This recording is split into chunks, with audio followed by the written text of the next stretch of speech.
बुनियादी तौर पर आम इंतखाबात वक्त पर हो जाने चाहिए, क्योंकि इंतखाबात के ज़रिए अवाम की मुंतखब हुकूमत जब इक़्तिदार में आएगी तो वो तमाम माशी और दूसरे मामलात हैं उनको देखेगी। गुलाम गर्दिश में ताहिर परवाज़ आपकी खिदमत में हाज़िर है। इलेक्शन की तारीख आ चुकी 8 फरवरी 2024। उससे पहले के तमाम इंतज़ामात इलेक्शन कमीशन मुकम्मल कर चुका है। DROs, डिस्ट्रिक्ट रिटर्निंग ऑफिसर्स और रिटर्निंग ऑफिसर, वो उनका बाकायदा ट्रेनिंग उनकी जारी थी कि लाहौर हाई कोर्ट ने पाकिस्तान तहरीक इंसाफ की दरख्वास्त पर इस अमल को रोक दिया, क्योंकि उनका कहना था कि जुडिशरी से लोगों को लिया जाए DROs और ROs के लिए, जबकि जुडिशरी इस सिलसिले में पहले एक दफ़ा इलेक्शन कमीशन को बता चुकी है कि ये उनके लिए मुमकिन नहीं है। उससे सारा जो अदालती निज़ाम है वो रुक जाएगा और ना ही उनके पास इतनी तादाद में जुडिशरी के अफसरान मौजूद हैं। ये तो हो गई इब्तदाई बात।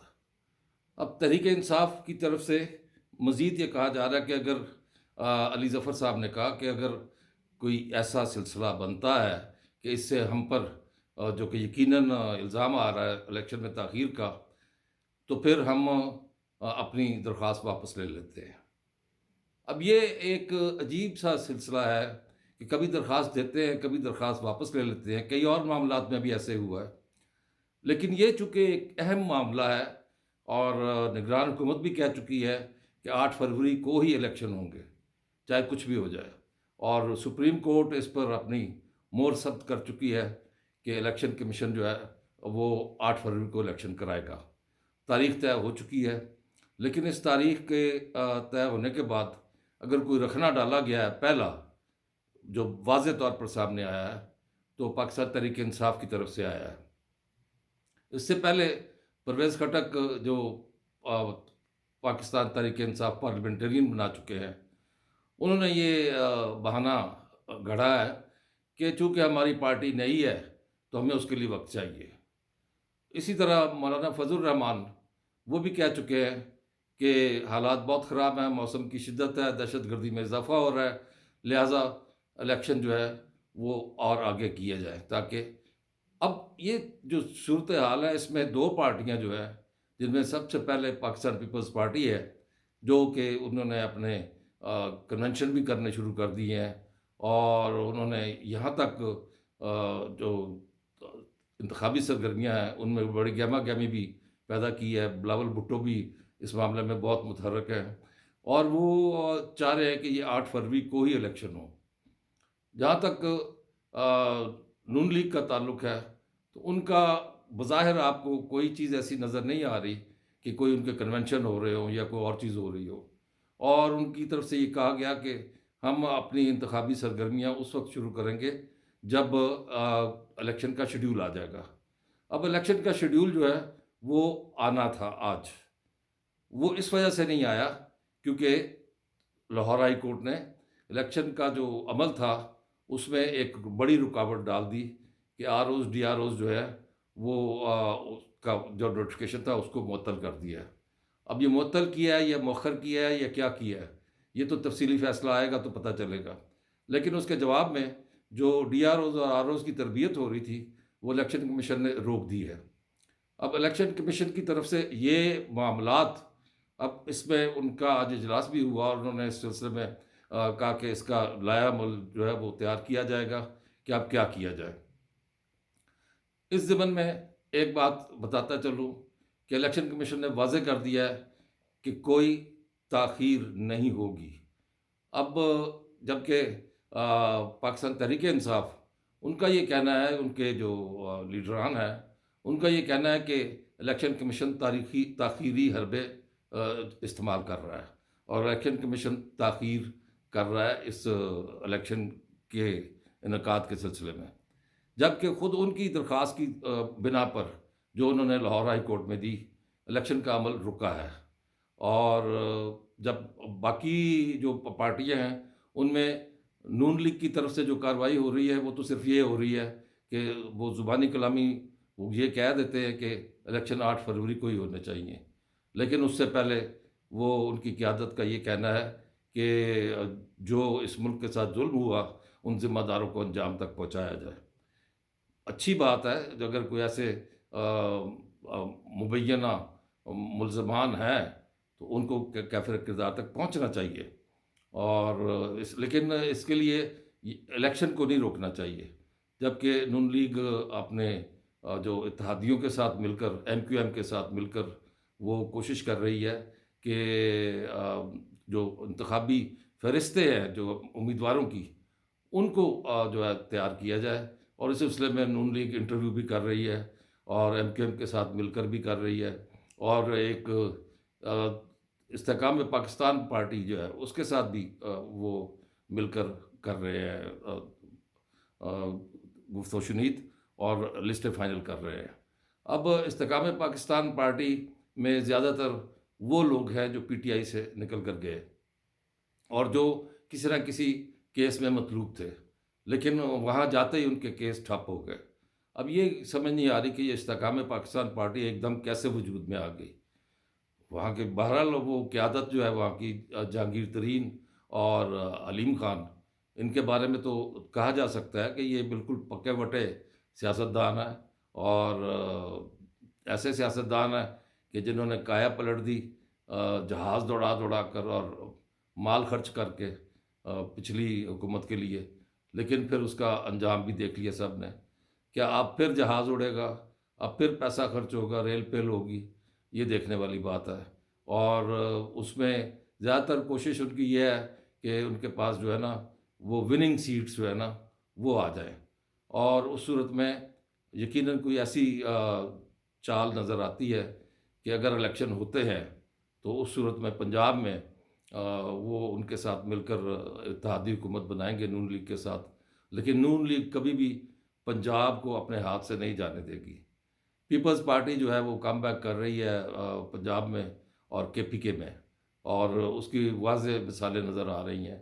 और अब इसमें एक चीज़ जो सोचने वाली है कि मैंने तो आपको बता दिया कि किसने क्या करना है, ये पहले मैं आपको बताता हूँ। मज़ीद आप अगर सब्सक्राइब कर चुके हैं तो बहुत शुक्रिया, और अगर नहीं किया तो उस सूरत में आप सब्सक्राइब कर दें और बेल आइकन को दबा दें, और अपने दोस्तों को भी शेयर करें, पसंद आए तो लाइक करें।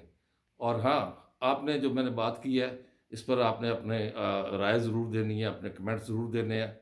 तो मैं ये बता रहा था कि ये जो सूरत हाल चल रही है कि इलेक्शन में ताख़ीर, तो इससे पहले भी मैं अपने प्रोग्रामों में गुलाम गर्दिश में मैं ये कह चुका हूँ कि इस वक्त जो निगरान हुकूमत है इसको पार्लियामेंट की तरफ से बाख्तियार निगरान हुकूमत बनाया गया है, जिन्होंने बड़े माशी फ़ैसले किए, आईएमएफ से मुआहदे किए, बहुत कुछ किया।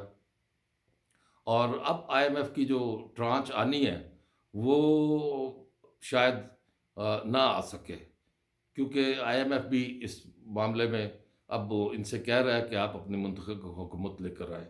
हालाँकि ये निगरान हुकूमत जो है आईएमएफ की तमाम शराइत मान चुकी है।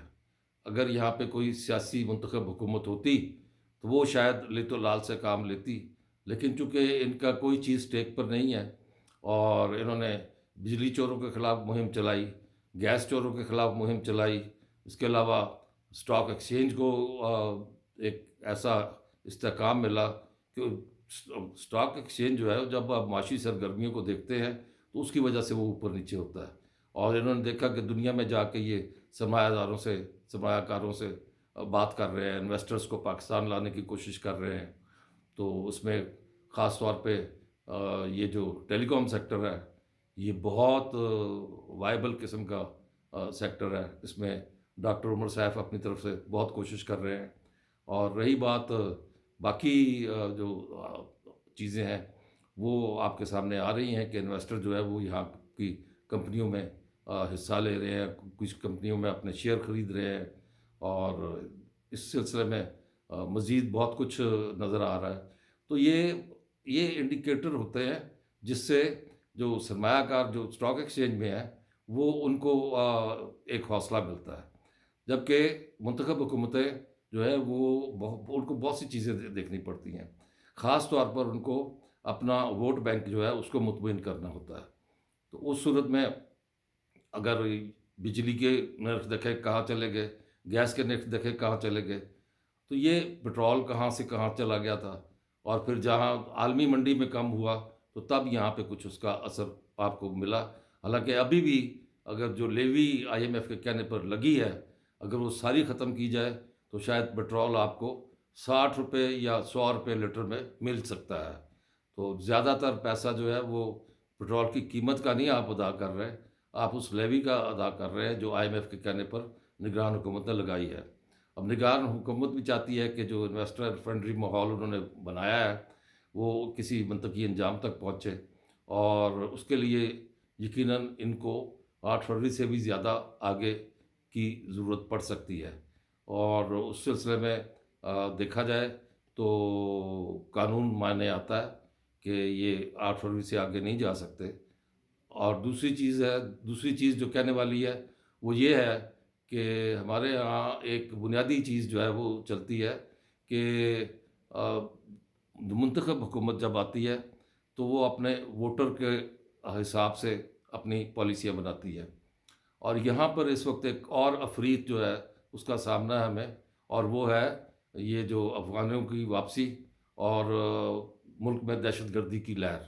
अब दहशतगर्दी की लहर इस कदर बढ़ गई है, इस कदर ज़्यादा हो गई है कि हमारे फ़ौजी जवान 20-20, 25-25 जो है वो शहीद हो रहे हैं। गो के वो मुकाबला करके शहीद होते हैं और जहन्नम वासल करके ख़वारिज को, ये जो टीटीपी के 40,000 ख़ानदान यहाँ पे लाकर आबाद किए गए थे अफ़गानिस्तान से, अब वो जो है वो एक सिलसिला सामने नज़र आता है। इंतख़ाब के हवाले से एक और बात करता चलूँ कि इंतख़ाबात के लिए अभी हाल ही में जो आसिफ़ अली ज़रदारी हैं, साबिक़ सदर, उन्होंने एक इंकशाफ़ किया कि बहुत से अफ़गानियों के वोट बने हुए हैं। उन्होंने एक मख़सूस पार्टी की तरफ इशारा करके बात की और उस सिलसिले में उन्होंने इलेक्शन कमीशन को भी आगाह किया है और उनसे कहा है कि उनको वोटिंग लिस्ट से निकाला जाए। और जबकि आपके इल्म में है कि सऊदी अरब से 14,000 के करीब पाकिस्तानी पासपोर्ट वो मनसूख किए गए हैं, जो कि अफ़गानियों ने पाकिस्तान के पासपोर्ट बनवा कर वो वहाँ बाहर गए थे। अब ये सूरत हाल जो सामने आती है, इसमें जब तक ये एनॉमलीज़ ये ठीक नहीं होती, तो उस सिलसिले में यकीनन ऐसा नज़र आ रहा है, मतलब करने को तो होकर अगर इलेक्शन करना चाहे तो ये कर सकते हैं, लेकिन ऐसा नज़र आ रहा है कि हालात जो है वो मुवाफ़िक नहीं है इलेक्शन के लिए। तो इसमें क्या होता है आप भी देखिए, मैं भी देखता हूँ। अल्लाह निगहबान, फ़ी अमान अल्लाह।